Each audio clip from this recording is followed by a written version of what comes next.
Este especial periodístico dedicado a escritoras se realiza gracias a Confama, una organización que cree en la cultura.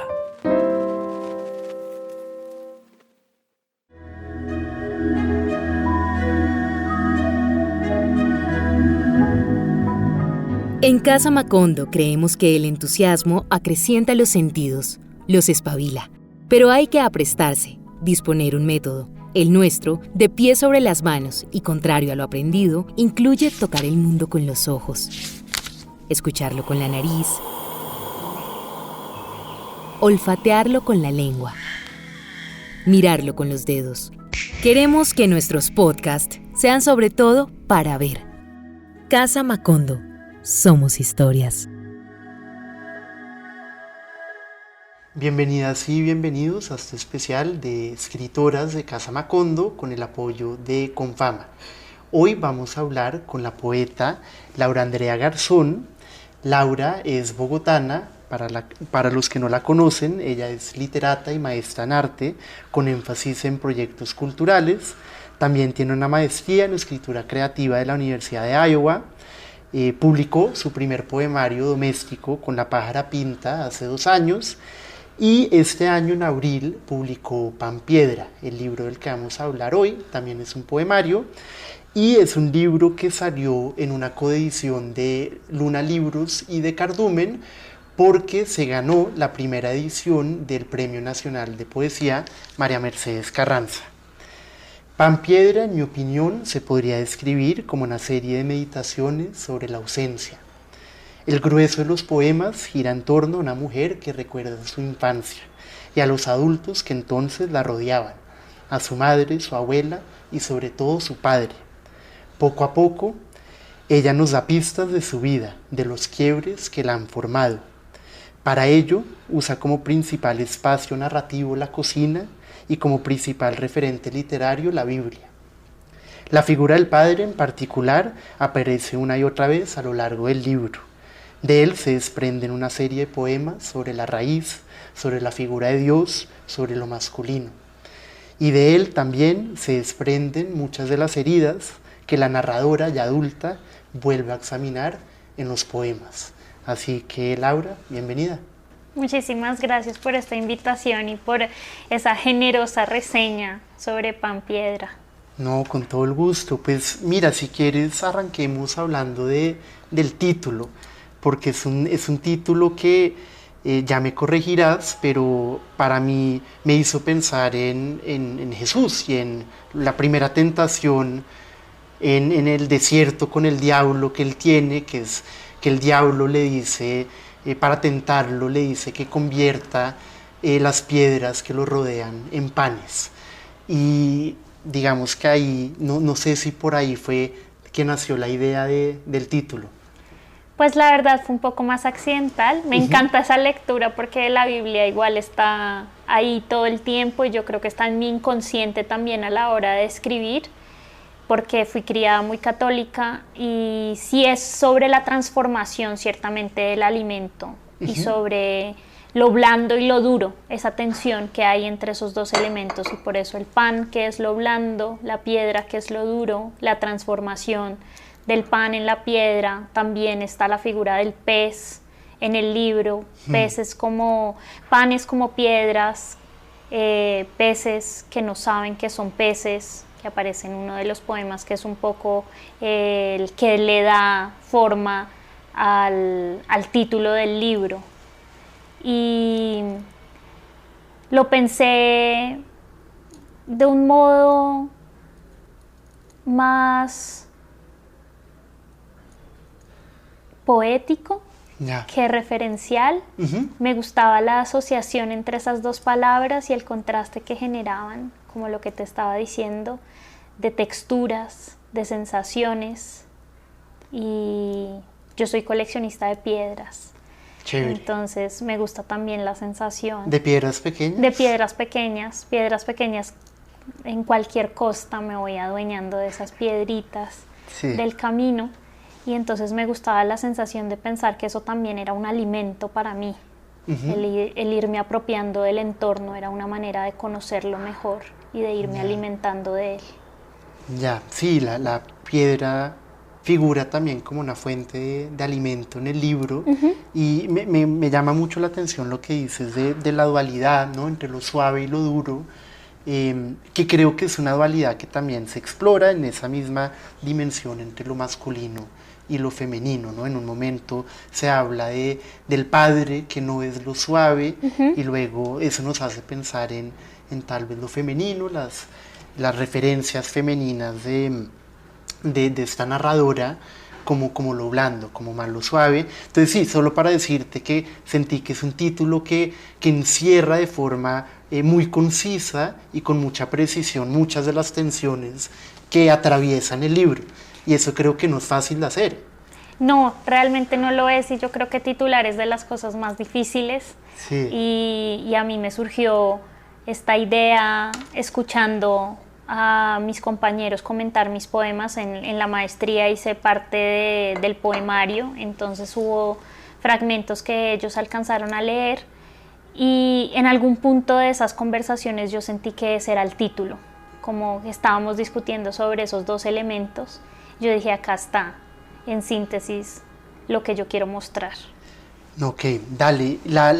Me surge ahí una pregunta también para ayudarle a orientar a la gente que nos está acompañando a entender el libro, porque uno suele asociar un poemario a veces con poemas sueltos, ¿no? Hay un poema por acá, otro, a veces tienen un tema central, como una columna temática, pero en tu caso es un poco diferente porque hay una como continuidad, tal vez un poco desordenada, pero hay un arco narrativo, entonces, que lo escribes en poesía, pero que se puede haber escrito, ¿no? Como una novela, o como una obra de teatro, o bueno, tal vez no, ya me dirás, pero ¿cómo fue esa idea de pensar un poemario que fuera una historia con un arco narrativo tan claro como el que tienes acá en Pan Piedra? Pues yo soy de base poeta, eso es Sí. como con lo que yo me siento más cómoda. Entonces para mí la poesía era indiscutiblemente el lenguaje que yo quería utilizar, pero tenía esta historia que quería contar. Y al principio empezó siendo algo más experimental, en donde había más narrativa, como de una manera, entendía la narrativa de una manera más tradicional, episodios novelados, en los que yo ensayaba contar esta historia y de alguna manera no cuajaba, y a mí no me funcionaba como estaba contada. Y eso lo presenté dentro de la maestría como mi tesis de grado, pero luego regresé a Colombia y empecé a trabajar en el libro ya de manera independiente, y me di cuenta que no me estaba funcionando, porque yo lo que quería hacer era poesía. Y quería la hibridación que de todas maneras se siente en el texto, o yo aspiro a que se sienta que hay unos fragmentos que cambian rítmicamente, que son más prosaicos, por ponerlo de alguna manera, pero que siguiera siendo todo poesía. Sin embargo, pues el espíritu que estaba previamente fue algo que yo mantuve. Lo que hice fue transformarlo a nivel de los cortes que le puse, las pausas que introduje, para convertirlo en un poemario. A ciertos fragmentos que antes eran mucho más narrados que poetizados. Y ahí encontré que las pausas me daban unos silencios y me daban un ritmo, como venía contando, que favorecía lo que quería lograr en el lector, que era afectarlo. Yo, más que querer contarle una historia, quería que esa historia lo afectara y se sintiera traspasado por esa historia. Entonces por eso me parecía que la manera más efectiva para mí de hacerlo era a través de la poesía, que era donde sentía que podía generar esa empatía y esa conexión con la audiencia lectora, que yo no tenía la capacidad de hacer narrativamente. Que eso es particular. Yo creo que la narrativa tiene ese poder, y yo leo grandes narradores que pueden hacer esto, y narradores que yo podría decir tienen cualidades poéticas. Por ejemplo, a mí me gusta mucho Tomás González, que tiene unos escenarios preciosos que me parece que comparten este espíritu de lo que yo quiero lograr, pero yo no me siento tan cómoda en ese lenguaje. Entonces, cuando lo pasé a verso todo, ahí sentí que cobraba vida lo que yo quería traer y lo que quería dar a luz. O sea, fue también un proceso de encontrar el lenguaje adecuado para que se acomodara a ti. Sí, ciertamente. Creo que como escritora es lo que me funciona en mi escritura y lo que el texto pide también. Y yo sentía que este texto me pedía que volviera a esa sensación que me produce a mí la poesía, que es como de golpe seco para mí. Ok, de ese golpe seco, lo que venías diciendo antes de una poesía que lo traspase a uno, obviamente el contenido puede hacer eso, ¿no? La historia que se cuenta, pero también es muy importante la forma. Y quería preguntarte por la forma acá, porque son poemas, muchos de los cuales se sienten, la palabra que se me viene a la cabeza es vertiginosos, porque no hay, tú como que descartas la puntuación, las comas, en algunos momentos los usas, pero son como pequeñas avalanchas, donde como que uno arranca y no para hasta que termina la página.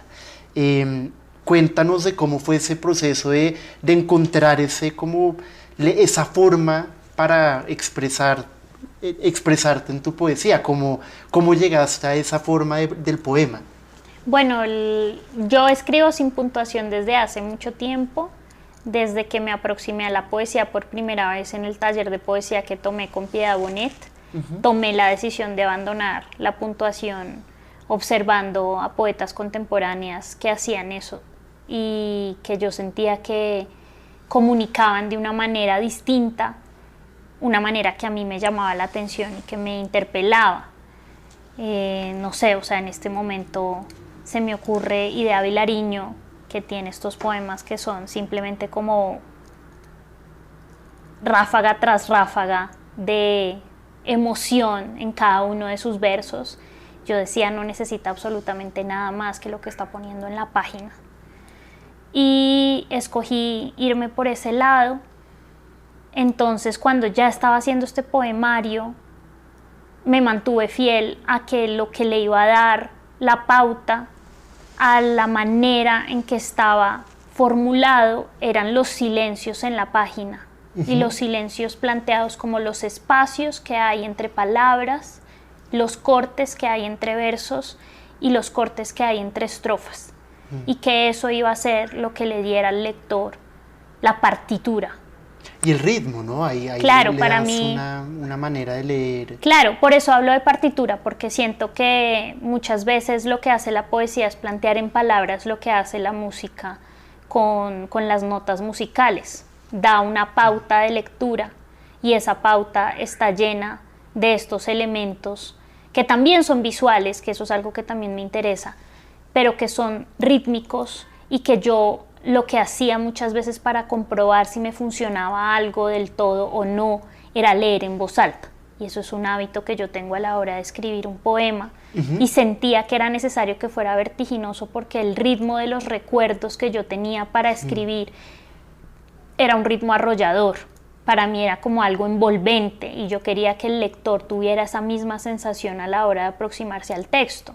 Por eso reitero, yo no era capaz de lograrla en la narrativa. No sé si algún día tendré ese superpoder, pero por ahora me parece que lo que la poesía me permitía y el juego que me permitía, hay un fragmento en donde dice no y luego hay corte, está segura de, no sé, o sea, ahorita no me sé mis poemas de memoria, lo confieso, pero ese no genera una ambigüedad y a mí me gustaba poder generar esas ambigüedades y poder generar esas disonancias también dentro del ritmo con las pausas que le estaba dando. Sí, y yo pensando en lo que dices, creo que también es muy difícil mantener un grado de intensidad en un formato como la novela, ¿no? Uno tal vez puede pensar en un 100 años de soledad o en un Meridiano de sangre como ejemplos de estos libros arrolladores que cabalgan hasta el final y no paran, pero claro, para transmitir una intensidad tal vez en un formato como el de la poesía sea más apto, ¿no? Para señalar un recuerdo puntual. Quiero que hablemos un poco de esos recuerdos y un poco la manera como decides organizarlos. Puede que esté equivocado, pero intuí me dio la impresión que hay un juego con la Biblia al comienzo y hacer como una reescritura del Génesis en el que la protagonista, la narradora, está en un paraíso y que es un paraíso donde no hay hombres. Y es un paraíso donde hay una figura de abuela, que es Dioselina, el nombre nos señala un poco el lugar que ocupa como una diosa en ese mundo, y luego está la madre, que también, que esto me pareció muy lindo, la llaman la madre y el mundo.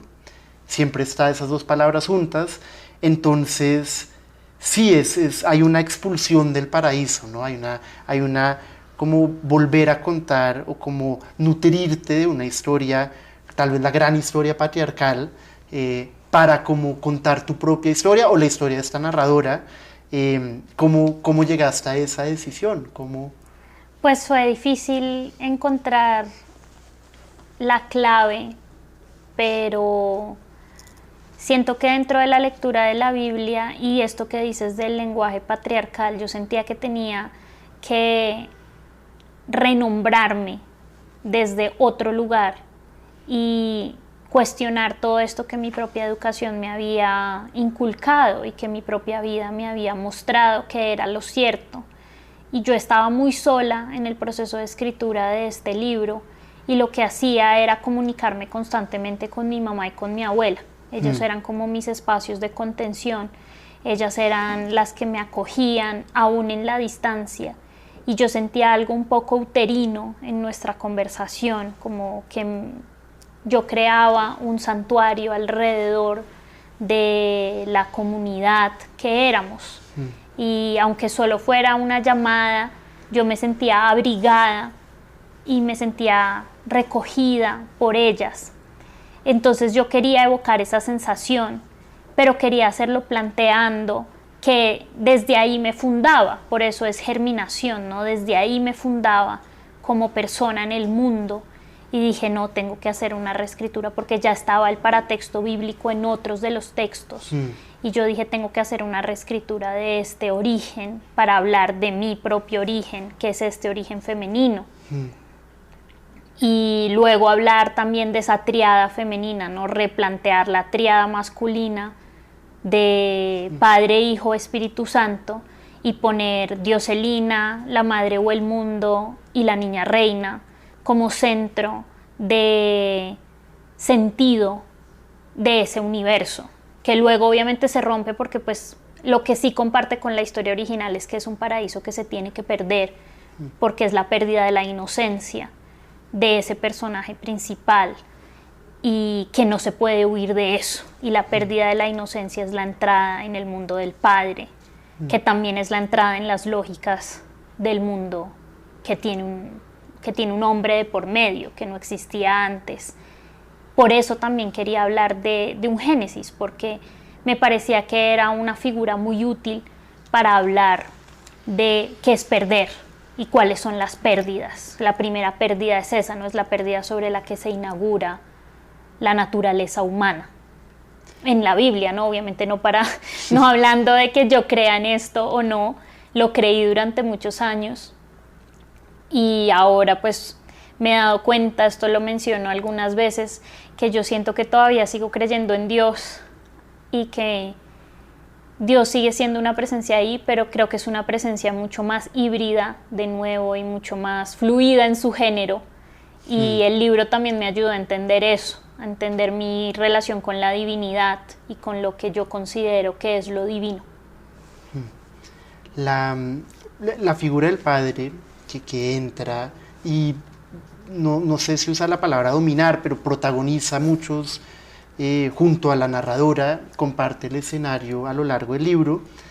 Cuando lo estuve leyendo, ya hace poco estuve leyendo la correspondencia de Andrés Caicedo, y una de las primeras cartas de la correspondencia, el primer tomo que publica Seix Barral, es la carta al padre que le escribe, que es medio famosa en ciertos círculos caicedianos, y es una carta que le escribe a los 18 años. Él se escapa de la casa, se va a la costa con creo que es un grupo de amigos, y empieza a mandarle unas cartas a la familia, sobre todo a la mamá, diciéndole estamos acá, llegamos a Cartagena, y cuando llega a Cúcuta le manda una carta muy larga al papá, a Carlos Alberto. Es como la carta donde él se sitúa frente al padre y como que le dice, usted es esto, yo soy esto, y yo lo tengo que mirar a usted de frente, y como que hay una serie de reclamos, una serie de juicios, pero en ningún momento deja ver como una especie de afecto también hacia el padre, no es de rompimiento total. Y pensé en eso porque en tu libro creo que también hay como a la figura del padre una serie de, tal vez de reclamos, de preguntas, una tristeza asociada con un distanciamiento, pero también hay un afecto, ¿no? También hay como una complicidad que se va formando entre los dos personajes y logras como, en mi opinión, una especie de ambivalencia en el trato hacia el padre, ¿no? No es el antagonista que llega a representar solo lo negativo, sino que como que complejiza el mundo de esta narradora.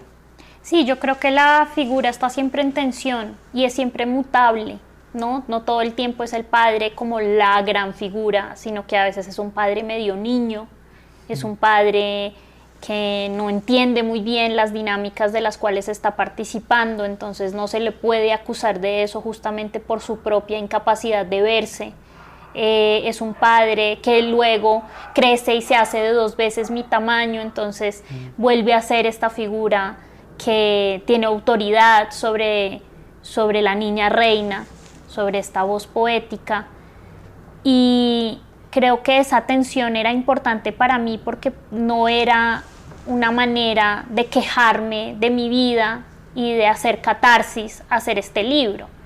Eso ya lo estaba haciendo yo en mi proceso de terapia, como para ahora meterme a pensar que la poesía me iba a dar ese espacio. La poesía lo que me estaba dando era un espacio para resignificar esas memorias y darles sentido. Y a partir de la observación que tenía que hacer en otros espacios, poder reescribirme y poder renombrarme, y para eso inevitablemente reescribirlo y renombrarlo a él en sus fallas, pero también en sus aciertos. Y es ver que es un ser humano, y al final como seres humanos somos seres complejos y seres fallidos, pero somos seres que tenemos una gama de grises. Yo no quería que él fuera el antagonista, porque me parece que en el caso de nuestras historias más cotidianas realmente no hay grandes antagonistas, no se puede poner en términos de lo absoluto ninguna vida, ni siquiera la vida de, no sé, el ladrón que te quita el celular. Tú quieres antagonizarlo, quieres decir, este tipo es un no sé qué más, pero incluso él tiene una historia que hace que esté ahí en ese momento con esas acciones que son difíciles de entender para nosotros, pero que responden a todo un contexto. Entonces yo lo que estaba viendo a la hora de hacer mi propio análisis y a esta terapia que les digo que asistía, era entender que mi papá pues era producto de un sistema, que es un sistema que está también ahí atravesando el libro de un modo menos evidente y de un modo que yo planteo más como una observación que como un activismo, pero que es el sistema patriarcal. Y ese sistema pues obviamente lo pone a él a cumplir unos roles para los cuales no está listo, y él responde como puede a lo que hay, y es dar cuenta de ese responder lo que quiere hacer el libro, más que acusarlo de ser un aliado del patriarcado, sí, o de involucrarlo a él con un dolo, sino que todo esto yo siento que él lo hizo en gran medida desde la ignorancia. Y como todos los hombres que aparecen al final en ese poema de cierre, como este padre es un espejo de todos los hombres, o todos los hombres son un espejo de este padre, al final hay una gran ignorancia y una gran opresión también para los hombres en el sistema, que hace que cometan estos errores, que hace que sean seres fallidos y que hace que hieran aún sin que esa sea su intención. Claro, sí, no, y es evidente en el libro este diálogo muy directo que se hace con la figura del padre, y como te decía, como que percibí esa ambivalencia, esa complejidad que me gustó mucho, Y otra pregunta que me surge y que también tiene que ver con la pregunta de la memoria y de cómo se recuerda es ¿qué tanto control se tiene sobre lo que se escribe? Eso es una pregunta que ahorita la hacía Vanessa Londoño, por ejemplo, que también va a participar en este especial, y es cómo, hasta qué punto fue consciente el poemario como tal, todo lo que escribiste, cada uno de los poemas, o en un momento como que hay una soltura, o como que la intención merma y surge algo más que tal vez no se controla, como que surge la poesía tal vez. No sé si se puede hablar de este libro en esos términos. Yo creo que la poesía tiene esa capacidad de brindarle a uno una distensión frente a la cotidianidad y frente a la vida, y darle un espacio que es de apertura y de respiración. Y frente a eso sí siento que hay hallazgos que de nuevo son accidentales y son fortuitos y son maravillosos porque solamente se dan en el espacio de la escritura. Entonces, para hacer este libro yo escribí muchísimo, es muchísimo, como que este libro es un libro muy breve, pero hay una cantidad de material que yo tuve que sacar después de hacer ese primer ejercicio de escritura. Luego saqué más material para presentar la tesis, luego saqué más material cuando presenté el libro al concurso, luego saqué más material ya acompañada por mis editoras, y quedó esta versión hiperdepurada de lo que yo quería decir. Pero lo que yo quería decir estaba muchísimo más cargado de otros elementos que venían de algo más como un flujo de conciencia que de algo planeado. Había situaciones en donde yo planeaba, y siento que Germinación, por ejemplo, es mucho más planeado que Meditaciones. Estos son 2 poemas que hay en el libro para los que aún no lo han leído. Meditaciones es un poema que surgió de una manera accidental. Yo estaba realmente haciendo una meditación, y ese día el tema de la meditación fue el padre, pero esto fue algo que sucedió por cosas de la vida, ¿no? Porque la profesora de meditación, la persona que me guiaba en este proceso, decidió que ese era el tema y decidió que íbamos a hablar de esas heridas, y yo esta meditación la estaba haciendo online.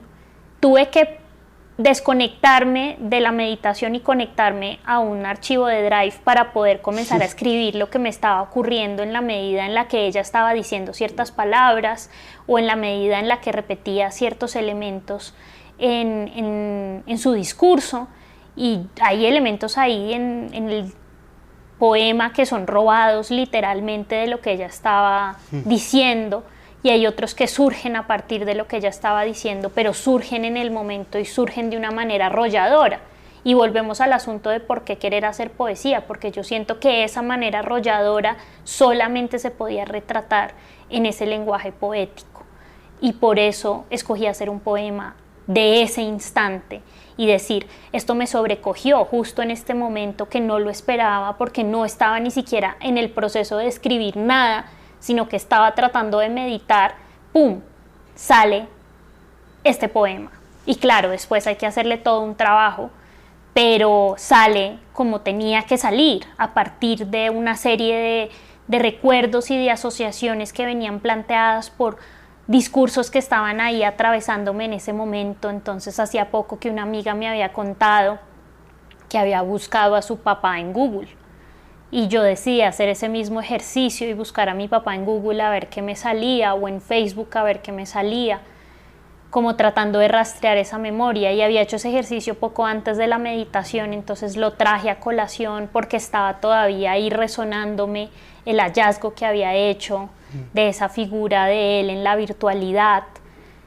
Todo eso se fue entremezclando a raíz de esos detonantes que estuvieron ahí, por suerte creo yo, que dieron lugar a que yo terminara escribiendo. Entonces sí, siento que eso es un flujo que se da a veces, que como el poema atraviesa al lector, también lo atraviesa uno como escritor, y uno se deja llevar por el poema hacia la dirección en que el poema pide ir.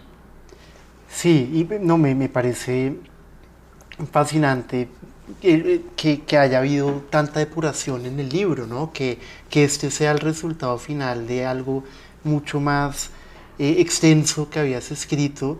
Y me surge la pregunta de si quedaste contenta, si quedaste, o no sé si contenta es la palabra, sino si crees que en este dices lo que querías decir, o si crees que, ¿sabes? Está esta idea de que los escritores o los artistas siempre están haciendo el mismo libro o el mismo cuadro y volviendo a las mismas preocupaciones. Y si sientes que quedó algo por decir, que tal vez querrás decir en otro momento, ¿cómo te relacionas con esto que ya hace parte del mundo y ya no está solo, digamos, en tu computador? Pues yo creo que lo que terminó siendo es algo que responde a una pregunta muy concreta sobre cómo nos relacionamos con nuestra vida familiar y cómo eso nos forja como individuos, que yo creo que es una de las preguntas que habitaba el libro original. No es la única pregunta que estaba ahí, pero me parece muy coherente que exista como pregunta para un poemario, porque si quisiera abarcar más, que fue lo que pasó inicialmente, antes de que yo me encontrara con Catalina González de Luna Libros y con Alejandra Algorta de Cardumen, yo quería mucho más, quería plantear más y más preguntas sobre mi propia existencia, y luego sacamos más o menos medio libro que respondía a otra pregunta que tenía que ver con las relaciones interpersonales, pero que se iba por otro lado, que ya tenía que ver con la manera en que uno lidia con esa sombra de las relaciones familiares en las relaciones interpersonales, que es este popular dicho de los daddy issues, ¿no? De cómo uno tiene que lidiar con lo que el papá le deja para relacionarse con los siguientes hombres en su vida, de los cuales de eso queda un rastro ahí en la parte del último poema, pero los hombres que estaban en el libro fueron eliminados porque iban hacia otro lugar estas inquietudes y podían convertirse en algo que no seguía la línea narrativa que tú has dicho muy bien, tiene este poemario en particular. Yeah. Entonces dijimos, no, esto es otro libro, esta es otra inquietud, esta es otra manera de responder a otra serie de problemas que tiene la voz poética, que tengo yo como escritora y que quiero trabajar en mi obra. Entonces, siento que sí estoy volviendo obsesivamente sobre ciertos temas. El asunto de la familia es algo que a mí me interpela mucho. El asunto del hogar, de qué es un hogar y cómo se construye, que acá está, de qué es el alimento, como en un sentido más amplio, de qué nos alimenta, de qué nos constituye como lo que somos. Son preguntas que también estaban en mi primer poemario de otra manera y que supongo que seguiré planteando más adelante. Pero por ahora yo no me plantearía hacer otro poemario sobre mi papá, por ejemplo. Creo que eso ya es algo que aquí dejo y que constituye una carta al padre también. Un poemario al padre. Un poemario al padre que tiene un cierre y que con ese cierre también lo dejo ir, lo suelto un poco. Y siento que el asunto, por ejemplo, de mi abuela sí es algo que vuelve de manera más recurrente en mi vida porque es una presencia que tengo todo el tiempo. Entonces ahorita, por ejemplo, estamos planeando hacer un recetario de plantas medicinales y de, pues no solo plantas, en realidad como de remedios tradicionales que ella conoce y que no quiere que se pierdan. Entonces tenemos el proyecto de que yo me siente y anote todos esos remedios tradicionales. Y yo estoy segura de que de eso va a haber material para convertirlo en poesía. Claro, claro. Yo una vez tuve la oportunidad de entrevistar a Tomás González por correo sobre el último libro de Seix Barral. Y le pregunté, bueno, ¿usted por qué vuelve una y otra vez a la familia? Porque tú lees a Tomás González, la historia de Horacio, todos sus libros, o no todos, pero muchos tienen que ver con mirar la familia y como las dinámicas de la familia. Y él me respondió diciendo simplemente que ese es para él el gran tema de la literatura. Estoy de acuerdo con Tomás González. Entonces, tiene sentido que quieras volver ahí. Y me interesa ya para terminar nuestra charla, decías que te llama la atención volver al alimento.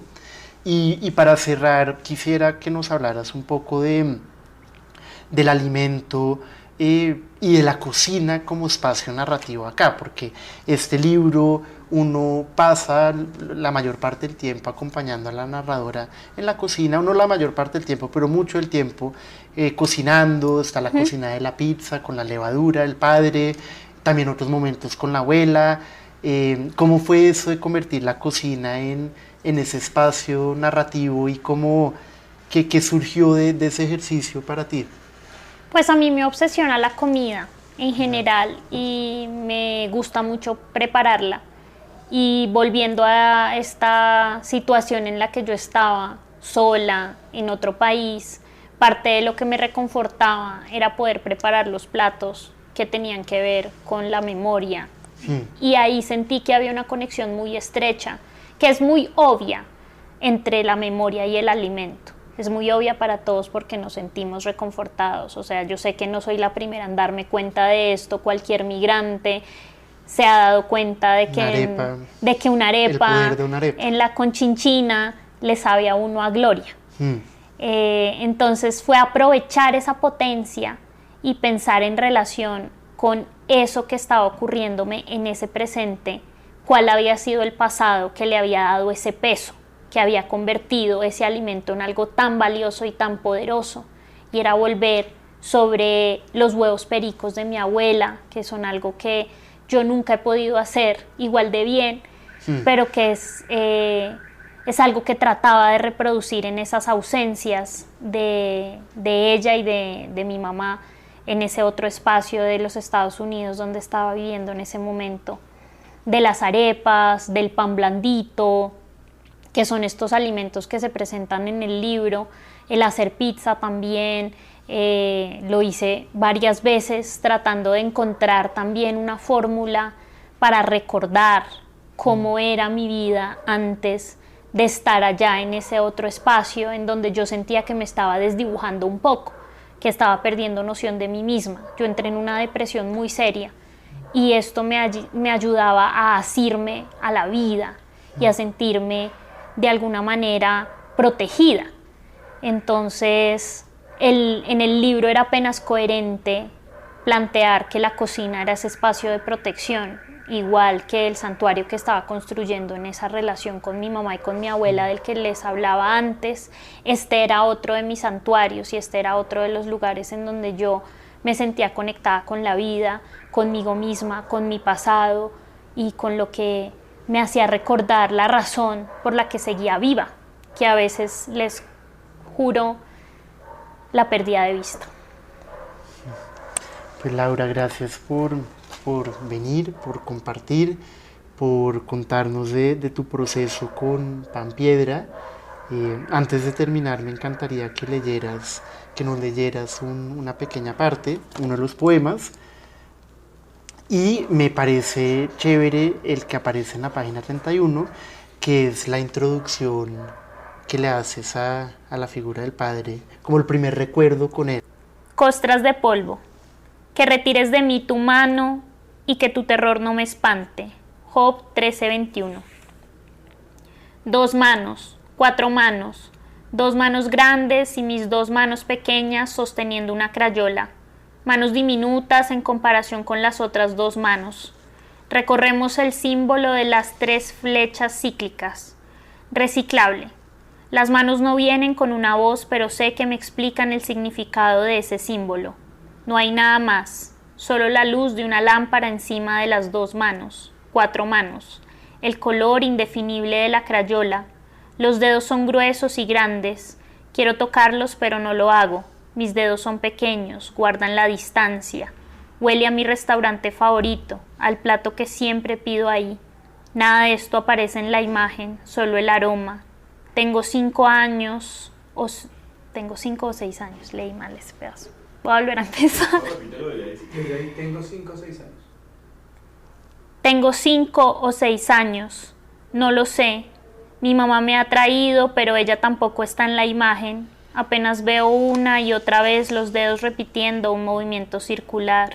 Después, cuando vuelva a verlas, sabré que son las manos de padre. Pues Laura, gracias por de nuevo venir, por leer, por contarnos un poco de tu historia y de tu poemario, y a todas y todos no podría recomendarles más Pan Piedra, que ganó de nuevo creo que es la primera edición, ¿no? Sí, es la primera edición del premio. Del Premio Nacional de Poesía María Mercedes Carranza. Y nada, ojalá te podamos tener en otro momento de vuelta acá en Casa Macondo. Bueno, muchísimas gracias, y gracias a todos y todas los que están escuchando, porque siento que hice una cantidad de confesiones, entonces siempre agradable sentirse acogido en ese modo confesional cuando uno se siente así de cómoda como me siento yo en esta entrevista con Christopher, y que espero que todos y todas disfruten escuchar. Confama cree en el poder de la cultura, por eso apoyamos este especial periodístico. Casa Macondo. Somos historias.